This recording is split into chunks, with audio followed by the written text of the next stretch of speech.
To understand how Somali pirates emerged, we must go back to 1991, the year everything fell apart. That January, President Mohammed Siad Barre, who had ruled Somalia with an iron fist for more than 2 decades, was ousted by rebel forces. What followed was not liberation, but chaos. The central government collapsed overnight, and Somalia descended into a brutal civil war. Warlords carved the country into fiefdoms, the national army disintegrated, and institutions of the state, courts, police, and even the modest Somali navy vanished. Somalia became, in the eyes of the world, a failed state. With no government to guard its waters, Somalia's 3,300-kilometer coastline, the longest on the African mainland, became open season for outsiders. By 1992, foreign fishing fleets from Europe, Asia, and the Middle East swarmed the Gulf of Aden and the Indian Ocean. They raked in vast catches of tuna, lobster, and shark, the very lifeblood of Somali fishing communities. The UN's Food and Agriculture Organization would later estimate that Somali waters were losing hundreds of millions of dollars in stolen fish every year. But overfishing wasn't the only crime. As early as the mid-1990s, Somali villagers began reporting mysterious barrels washing up along the beaches, some leaking toxic sludge, others rusted and decayed. Though the world largely ignored these claims, later UN environmental reports, particularly after the 2004 tsunami, would confirm what Somalis already knew. Foreign companies had been using their unguarded waters as a dumping ground for hazardous waste. For local fishermen, this wasn't just theft. It was survival being ripped from their hands. The sea was their only resource, and now even that was vanishing. In desperation, groups of young men armed themselves with old rifles and boarded small motorboats. They called themselves the Somali Coast Guard. At first, they weren't hunting tankers or cargo vessels. Their targets were foreign trawlers that had no right to be there. The fishermen demanded what they called fines or taxes for fishing illegally. In some cases, they confiscated the catch. It was in this moment, between 1993 and 1995, that the seed of Somali piracy was planted. What began as vigilantism defending their waters from exploitation slowly revealed something more. Demanding payments at sea was easier and far more profitable than casting nets. And as the state remained broken and war raged on land, no one was coming to stop them. By the late 1990s, the small-time raids of Somali fishermen had already begun to shift into something far more dangerous. What started as a desperate act of survival was slowly evolving into a business, one shaped by poverty, lawlessness, and the world's dependence on one of the busiest shipping lanes on Earth. In 1998, reports of piracy incidents off the Somali coast began to surface more frequently in international shipping logs. These weren't just about foreign trawlers anymore. Cargo ships, merchant vessels, and even aid deliveries were suddenly finding themselves under attack. The fishermen-turned-coast guards had realized something. A cargo ship, weighed down with goods and sailing unarmed, could be held for ransom. And unlike fish, ransom payments came in cash. At first, the amounts were small by international standards, sometimes just $20,000 to $50,000. But in a country where the average person survived on less than $1 a day, that kind of payout was life-changing. In the coastal villages of Puntland and central Somalia, young men saw piracy as one of the only ways to escape crushing poverty. The sea promised money, status, and a chance to provide for their clans in a land where the government had long since disappeared. The transformation of piracy during this period was fueled by one undeniable fact: Somalia was still in ruins. The 1990s had been a decade of famine, civil war, and failed interventions. The most infamous of these, the 1993 Black Hawk Down incident in Mogadishu, left U.S. soldiers dead and prompted America and the United Nations to withdraw their missions by 1995. With the international community gone, There was no one left to enforce order, not on land, and certainly not at sea. This vacuum allowed pirates to operate with impunity. By the early 2000s, piracy groups had become more organized. They were no longer ragtag fishermen chasing trawlers in small skiffs. They had financiers, clan leaders, and networks that supported them. Some provided weapons, usually Soviet-era AK-47s and rocket-propelled grenades, left over from Somalia's civil war. Others supplied speedboats and fuel. Pirates began to plan attacks like military operations, studying ship routes, and waiting in strategic locations near the Gulf of Aden. The Gulf of Aden itself was a perfect hunting ground. Known as the gateway to the Suez Canal, this narrow stretch of water connected the Indian Ocean to the Red Sea, and by extension to Europe. Every year, 20,000 ships carrying oil, consumer goods, and food supplies passed through it. And yet, for all its importance, ships during this era were often unguarded, with crews untrained for armed conflict. To a Somali pirate, it was like discovering an open vault with no lock. Between 2000 and 2004, pirate activity expanded rapidly. Aid ships carrying food to Somalia itself were sometimes seized and held hostage, in a cruel irony. In 2003, the International Maritime Bureau, IMB, issued multiple warnings to vessels traveling near Somali waters, reporting a sharp uptick in hijackings and armed robberies at sea. The IMB's piracy reports noted that many incidents went unreported, as shipping companies quietly paid off pirates to avoid bad publicity and costly delays. Clan politics also played a major role in this transformation. Somalia's society is deeply clan-based, and piracy became one of the few reliable sources of income for war-torn communities. Local warlords and clan elders began to tolerate and even encourage pirate activities, provided they received their share of the profits. In places like Isle, Herodhir, and Hobyo, piracy money started funding militias, buying loyalty, and supplying arms. Pirates were no longer just fishermen with rifles.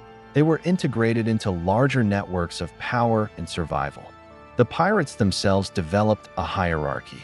At the top were the investors, often businessmen or clan figures who financed operations, bought weapons, and took the largest share of ransom payments. Then came the commanders, who led raids at sea. Beneath them were the foot soldiers, desperate young men who risked everything for a small cut. Translators and negotiators, often English speakers with connections abroad, handled communications with shipping companies during ransom talks. It was a business model, crude, violent, but surprisingly effective. By the early 2000s, ransoms were steadily climbing into the hundreds of thousands. Though the world's attention was focused on the war on terror after September 11th, the shipping industry quietly recognized Somali waters as a rising hotspot for maritime crime. In 2003 alone, more than 20 reported piracy incidents occurred off Somalia's coast, and those were just the official numbers. The real total was likely far higher. The transformation was complete by 2004. What had begun a decade earlier as small groups of fishermen chasing away foreign trawlers had become organized piracy, aimed not at defending Somalia's waters, but at profiting from them. The Somali Coast Guard myth faded as the reality of hijacked cargo ships, terrified crews, and multi-million-dollar ransoms came into focus. The stage was set. In just a few short years, the Somali pirates would move from a regional nuisance to a global crisis, their boldness escalating into what the world would soon call the golden age of Somali piracy. By the mid-2000s, the world could no longer ignore the rise of Somali piracy. What had begun as scattered attacks in the 1990s had now transformed into a sophisticated, well-funded industry. From 2005 onward, the pirates were no longer seen as fishermen with rifles. They were international criminals capable of holding the global shipping industry hostage. This period would come to be remembered as the golden age of Somali piracy. The escalation began in 2005 when piracy incidents off the Horn of Africa spiked dramatically. The International Maritime Bureau, IMB, recorded 35 attacks in Somali waters that year alone, with ships seized and crews held for ransom. Unlike the petty fines of the 1990s, these ransoms now stretched into the hundreds of thousands of dollars. For a country where warlords controlled cities and there was no functioning government, piracy offered something few Somalis had seen in decades: wealth, opportunity, and leverage over outsiders.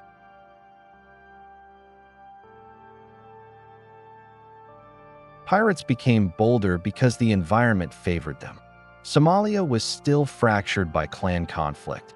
The government in Mogadishu barely controlled a few neighborhoods, and international navies had yet to commit significant resources to the region.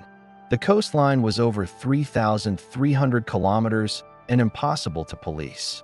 From bases in Puntland, Hobyo, Haradhir, and Isle, pirate groups launched operations deep into the Gulf of Aden and the western Indian Ocean, targeting ships bound for the Suez Canal.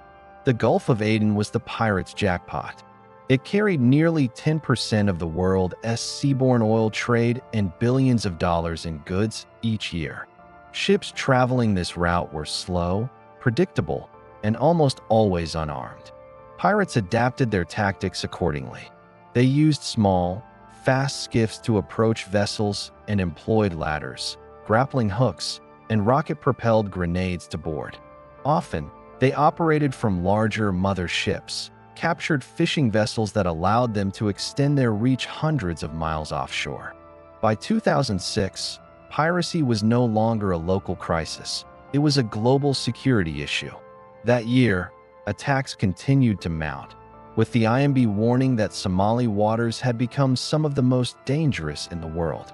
The ransoms were climbing too. While early payouts had been under $100,000, by 2006, some shipping companies were quietly paying $500,000 or more to secure the release of their crews.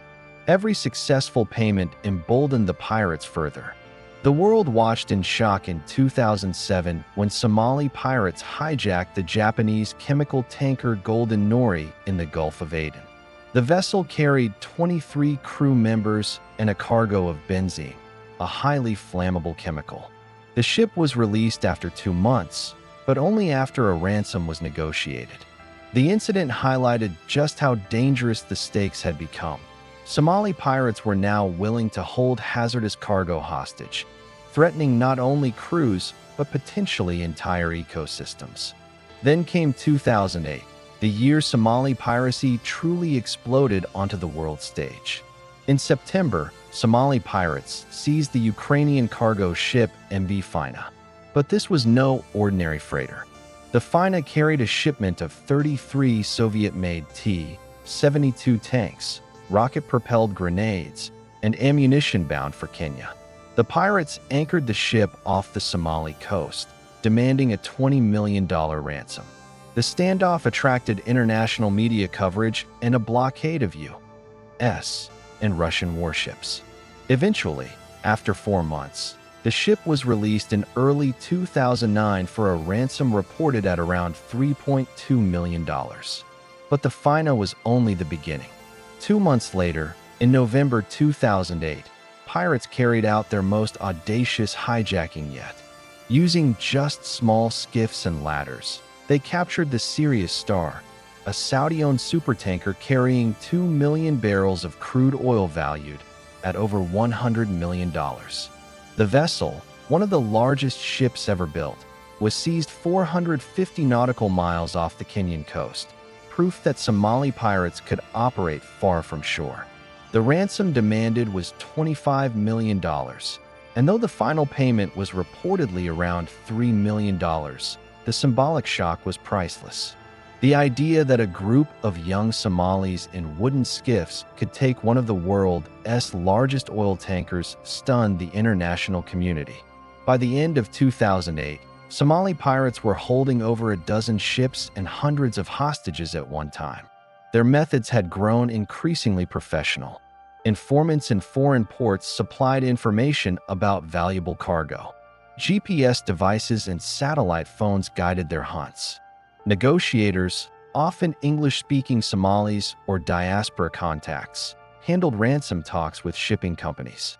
In effect, piracy had become a business model, one with investors, middlemen, and foot soldiers. And the money was staggering. Ransoms had grown from mere tens of thousands in the late 1990s to millions by 2008. Some pirates became overnight millionaires in a land of extreme poverty. Coastal towns like Isle and Hobyo, once sleepy fishing villages, were now flush with cash. Mansions were being built, militias were expanding, and local economies were thriving on the profits from piracy. For Somalia's warlords and clans, piracy was not just tolerated, it was embraced as a vital source of revenue.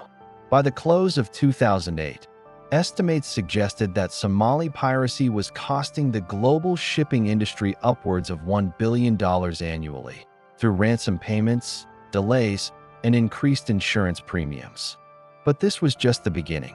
The golden age had only begun to shine, and soon it would reveal both the incredible wealth and the inevitable chaos of the crazy life of Somali pirates.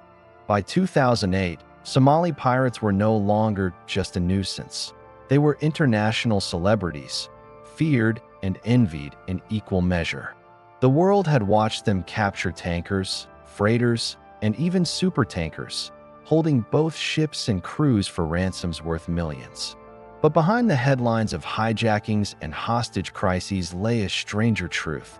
Piracy had transformed entire communities along Somalia's coast. For a few fleeting years, towns like Isle, Hobyo, and Haradhir became pirate boomtowns, caught between wealth, chaos, and self-destruction. When the MV Fina and Sirius Star were hijacked in 2008, the global spotlight intensified. The ransom payments that followed changed everything.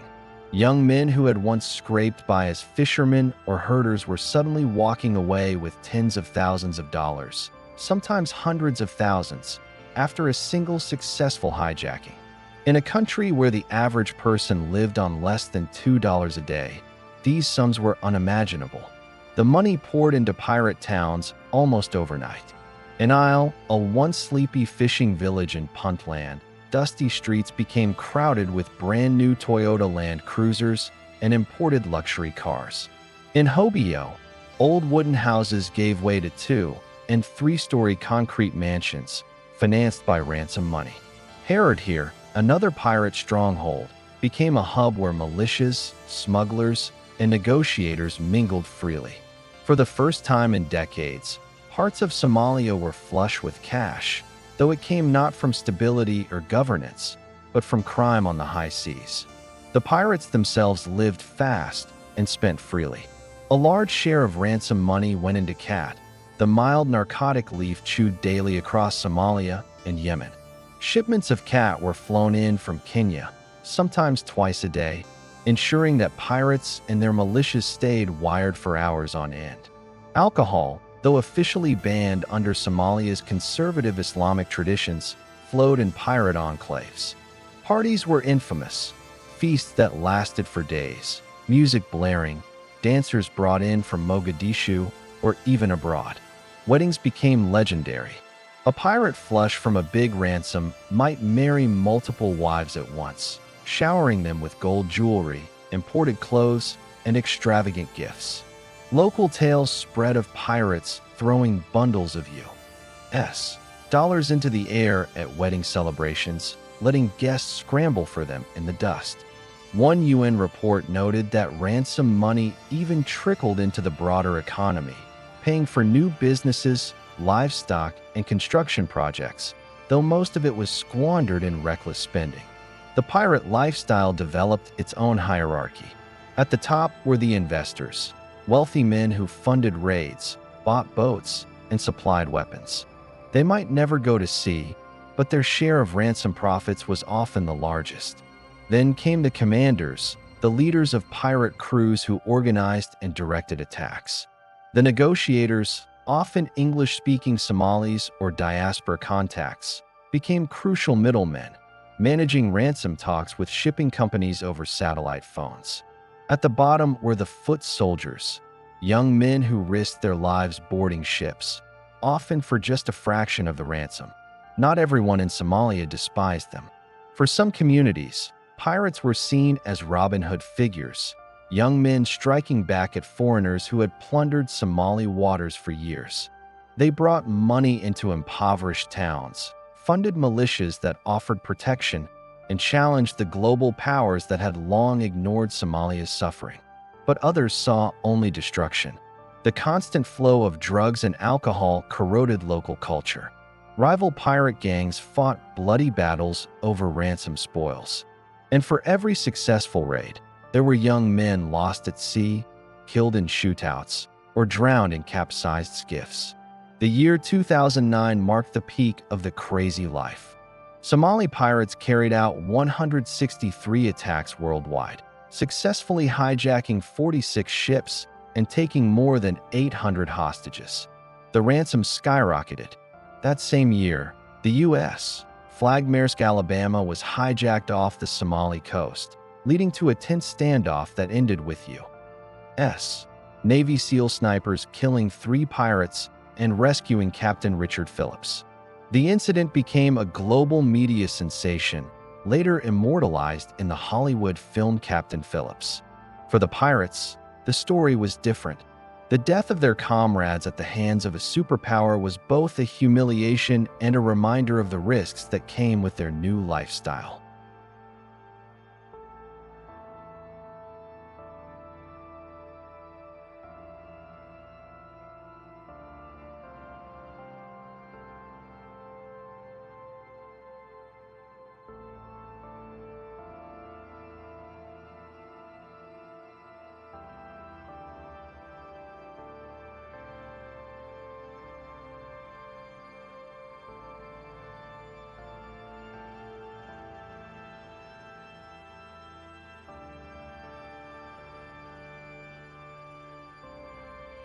By 2010, Somali piracy had reached its financial peak. According to the One Earth Future Foundation, Somali pirates collected an estimated $238 million in ransom payments that year alone. The average ransom had risen to around $5 million, with some cases exceeding $9 million. Inherent here, pirates reportedly built their own stock exchange, where locals could invest in upcoming hijackings by contributing money, weapons, or even food. In return, they would receive a share of the ransom profits. Piracy had become a full-fledged economy, pulling in everyone from local shopkeepers to militia leaders. Yet beneath the wealth, cracks were beginning to show. Rivalries turned violent as gangs fought over territory and ransom shares. Addiction consumed many young pirates, their fortunes wasted on cat and alcohol. Families who had once hoped piracy might bring prosperity saw their sons return home either addicted, dead, or empty-handed. The Somali Islamist group Al-Shabaab, rising in power during this period, denounced piracy as un-Islamic and began clashing with pirate gangs in some areas, further destabilizing the fragile balance. The crazy life of Somali pirates was intoxicating. Sudden riches, fast cars, endless cat, and power in a land without government. But it was also fragile, unsustainable, and fueled by desperation. By 2010, the pirates had reached the height of their power, but the forces gathering against them, international navies, private security, and Somali militants, were already preparing to bring the golden years crashing down. By 2011, Somali pirates had reached the height of their power. They were holding dozens of ships and hundreds of hostages at any given time. Their ransoms had climbed into the millions, and the world's most important shipping lanes had become a theater of lawlessness. But at the very peak of their success, the tide began to turn. What followed between 2011 and 2013 was not just a decline, but a dramatic collapse. The sudden end of the golden age of Somali piracy. The first blow came from the sea itself. The international community, long accused of ignoring Somalia's crisis, finally acted with force. Beginning in 2008, the European Union had launched Operation Atlanta, a naval mission to protect humanitarian aid deliveries and merchant ships passing through the Gulf of Aden. By 2010, the operation had expanded, with warships from NATO, the United States, China, India, Russia, Japan, and other nations patrolling Somali waters. The once unguarded sea lanes now bristled with destroyers, frigates, and helicopters. But 2011 marked the real turning point. That year, the international naval presence reached its peak, and new tactics were introduced. Warships began not only escorting vessels, but actively pursuing pirate mother ships, the larger captured vessels from which pirates launched their attacks. When spotted, these mother ships were boarded, their weapons seized, and their skiffs destroyed. Pirates were arrested in increasing numbers, some tried in Kenya, the Seychelles, and even the United States. Suddenly, the high seas were no longer a safe hunting ground. At the same time, the shipping industry made a quiet but decisive change. They armed themselves. Private maritime security companies, many staffed by former military personnel, began deploying teams on vulnerable ships. The strategy worked. Armed guards with high-powered rifles could deter skiffs before they even approached. In fact, between 2010 and 2013, not a single vessel with armed security on board was successfully hijacked by Somali pirates. This fact alone broke the pirates' business model. Ransom negotiations also became harder. Shipping companies and governments began to coordinate responses, refusing to pay as quickly or as much. Pirates who once expected easy multi-million-dollar deals now faced drawn-out negotiations, while navies patrolled just over the horizon. Every delay meant higher costs, more risks, and more chances of violent rescue operations. Still, 2011 saw one of the bloodiest incidents of the piracy era. In February, 4 American sailors aboard the yacht Quest were taken hostage by Somali pirates. U.S. naval forces shadowed the yacht and attempted negotiations, but the standoff ended in tragedy when the pirates killed all 4 hostages.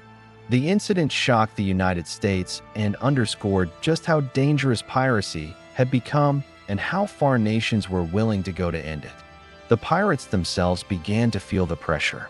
In 2011 alone, Somali pirates carried out 237 attacks, according to the International Maritime Bureau, but only 28 were successful. Compare that to 2008, when dozens of hijackings were routine, and the decline is clear. By 2012, the numbers dropped even further. Out of 75 attempted attacks that year, just 14 succeeded.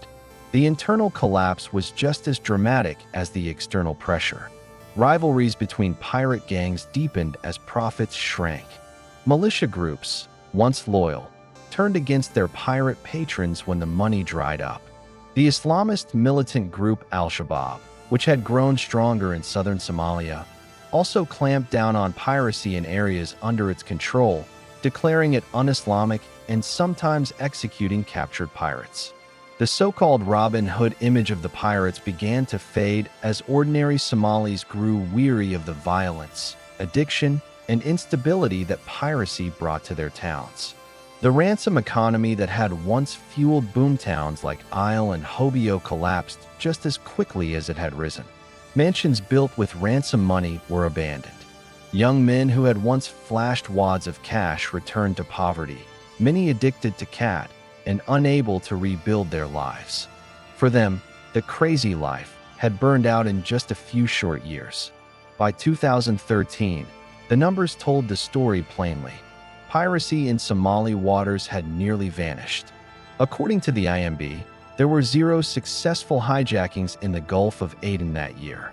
The combination of naval patrols, armed security, and collapsing local support had strangled the industry. International organizations declared the crisis over, though they cautioned that the root causes of poverty, lawlessness, and lack of governance in Somalia remained. The fall of Somali piracy was as sudden as its rise. In just under a decade, Young men with skiffs and rifles had brought global trade to its knees. But by 2013, the same men were either dead, imprisoned, or back in the fishing villages where their story had begun. The world moved on, but Somalia was left once again with the same problems it had faced in 1991: instability, poverty, and a desperate population searching for survival. The golden years were gone, and with them, the dream of easy millions. What remained was a cautionary tale reminder that, for a few wild years, Somali pirates had challenged the might of the global economy, only to be undone by the very forces they had awakened. By 2014, the world's headlines no longer screamed about hijacked tankers or million-dollar ransoms in the Gulf of Aden. The numbers spoke for themselves. Piracy off Somalia's coast, once the greatest maritime threat of the 21st century, had collapsed to near zero. Naval patrols, private security, and collapsing pirate networks had done their work. But the end of the Golden Age was not the end of the story. The legacy of Somali piracy continues to ripple through international shipping, Somali society, and global security discussions, even today. The first years after the collapse, from 2014 to 2016, were marked by a tense calm. The International Maritime Bureau, IMB, recorded only a handful of attempted hijackings, most of them unsuccessful. Shipowners, however, refused to let their guard down. Vessels transiting the Gulf of Aden still paid war risk insurance premiums. Most carried armed guards, and naval patrols continued, though at reduced levels. The memory of the Sirius Star and MV Fina was still fresh, and no one wanted to risk a repeat.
Inside Somalia, however, the legacy was harsher.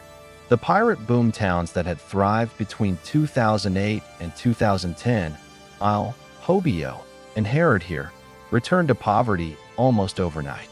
Mansions built with ransom money stood half-finished, abandoned to the desert winds. Young men who had once commanded millions were left jobless, many addicted to cat, the stimulant leaf that had fueled their long nights of negotiations and sea raids. The Robin Hood image that some pirates had cultivated during their peak faded as local communities dealt with the fallout, violence, broken families, and economic collapse. Yet, piracy did not disappear completely. In 2015, the United Nations and NATO both warned that the conditions that had created piracy in the first place, overfishing, lack of governance, and foreign exploitation of Somali waters, had not been solved. This warning proved true in 2017 when Somali pirates briefly re-emerged, hijacking the oil tanker Eris 13 off Puntland, the first successful hijacking of a large commercial vessel since 2012. Although the ship and crew were released after only a few days, the attack was a reminder.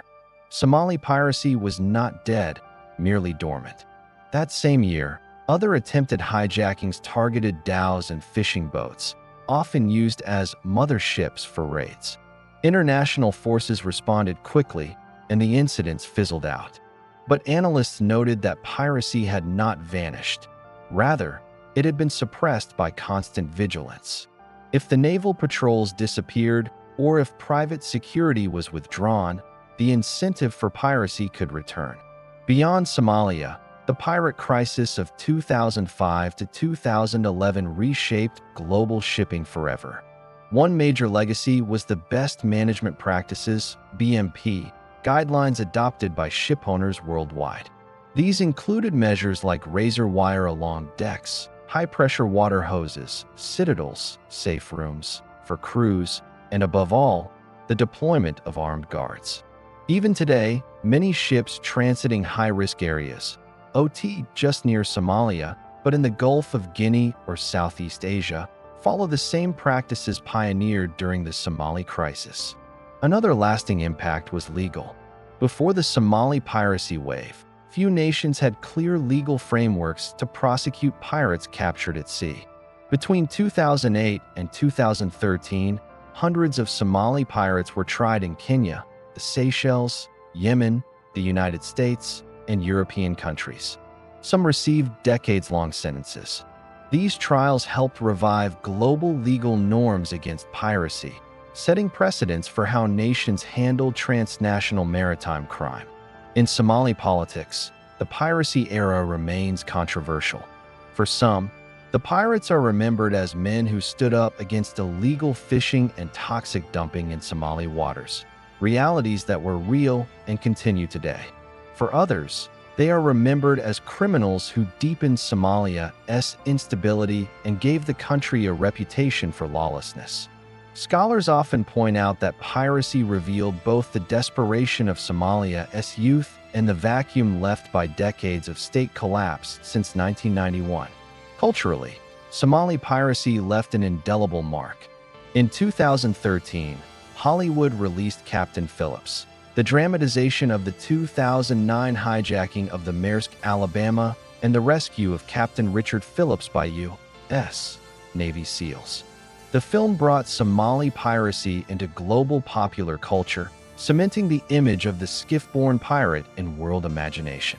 Documentaries, books, and even Somali music and poetry reference the piracy years, sometimes romanticizing them, sometimes condemning them. In the international security community, piracy became a case study in how non-state actors can disrupt global trade. The fact that a few thousand young men with rifles and skiffs could threaten a trade route through which 10% of the world's oil shipments passed was a wake-up call. The crisis forced unprecedented cooperation. Navies from the United States, China, Russia, India, and European nations, rivals in many arenas, worked together in shared patrols. In many ways, the fight against Somali piracy was one of the few examples of successful multinational military coordination in the 21st century.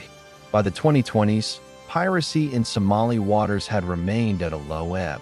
Occasional attacks on fishing boats or dhows are reported, but large commercial hijackings are virtually non-existent.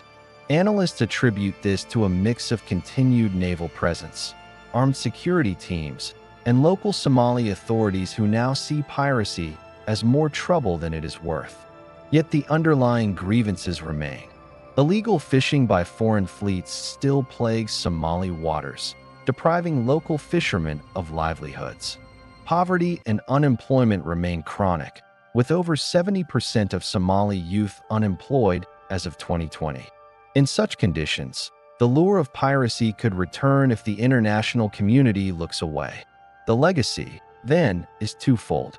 For the world, Somali piracy reshaped how we think about maritime security, proving that even the mightiest shipping lanes are vulnerable when governance fails. For Somalia, it is a story of both defiance and tragedy, a brief, chaotic era when poor fishermen turned into global kingpins, only to lose everything in a few short years. Today, when people hear the phrase Somali pirates, they think of daring hijackings, multi-million-dollar ransoms, and the tense standoff scenes immortalized in movies. But for Somalis themselves, the legacy is more personal. Broken towns, lost sons, and the haunting memory of a crazy life that burned bright and ended abruptly. This was not just a story of crime, but of survival, desperation, and the global consequences of a failed state left to fend for itself.